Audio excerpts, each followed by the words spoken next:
Soft lens atau lensa kontak sejatinya digunakan sebagai alat bantu kesehatan mata. Namun, saat ini lensa kontak justru menjelma menjadi gaya hidup seseorang. Warna yang beragam dianggap bisa mempercantik mata seseorang ketimbang kacamata.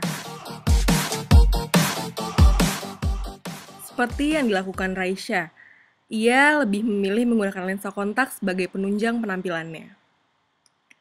Iya, sebetulnya mata gue tuh nggak minus, tapi kenapa gue pakai kontak lens? Ya karena mata gue kan kelihatan sipit ya kalau nggak pakai kontak lens, jadi kelihatan bright aja. Terus sebetulnya supaya mata gue juga nggak kelihatan panda dan menunjang penampilan gue aja.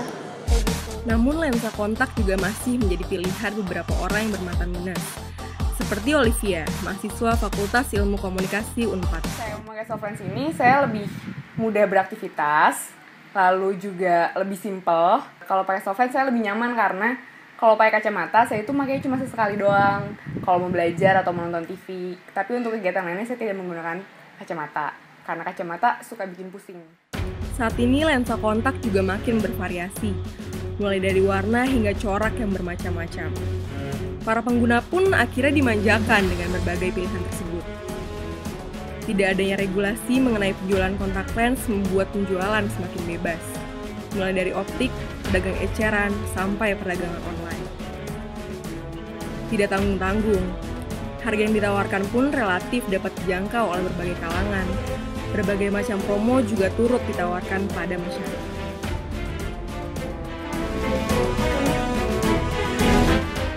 Ya, lensa kontak memang sudah menjadi tren tersendiri di masyarakat. Penggunaannya yang dapat dibeli bebas tanpa perlu resep dokter menjadi kemudahan tersendiri bagi para konsumennya.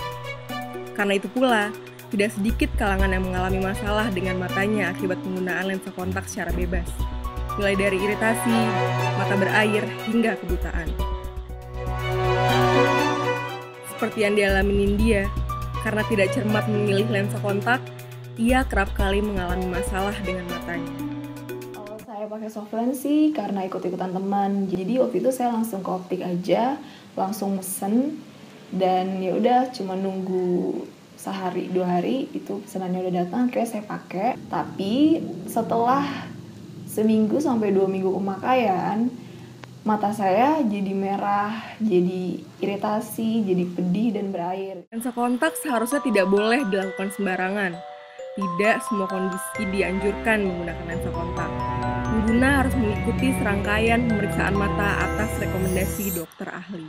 Jadi apabila tidak menggunakan jasa dokter, dia hanya beli di optical, maka terjadilah hal-hal yang tidak kita inginkan. Sepertinya matanya jadi kabur karena tergesek dengan kontak lens. Kontak lens bisa membawa nikmat tapi juga bisa membawa sengsara. Akibat yang paling fatal, ya bisa jadi kebutaan. Dalam menggunakan lensa kontak yang baik seharusnya diikuti pula dengan perawatan yang bersih dan baik. Berbagai perlengkapan dan juga peralatan harus turut digunakan agar pemakaian soft lens bisa tetap baik untuk kesehatan mata. Namun masih banyak pula orang-orang yang tidak memperhatikan cara pemakaian soft lens yang benar. Kami akan paparkan cara menggunakan soft lens yang baik dan benar. Ketika memakai soft lens, Anda harus membersihkan tangan dengan sabun terlebih dahulu.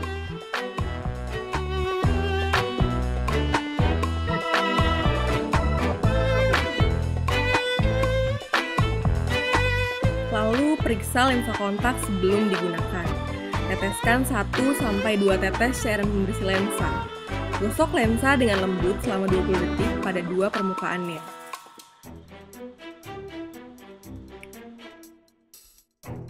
Tempelkan lensa pada kornea mata dan putar-putar lensa sampai lensa terpasang dengan sempurna.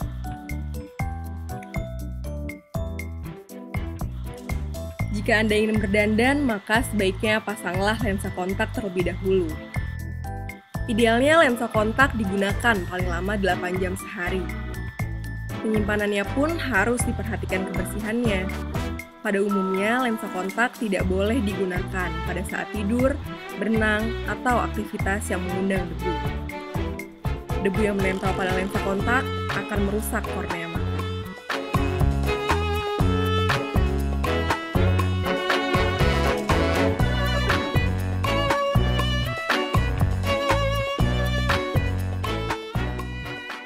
Demikianlah serba-serbi penggunaan lensa kontak yang patut diingat dan diperhatikan.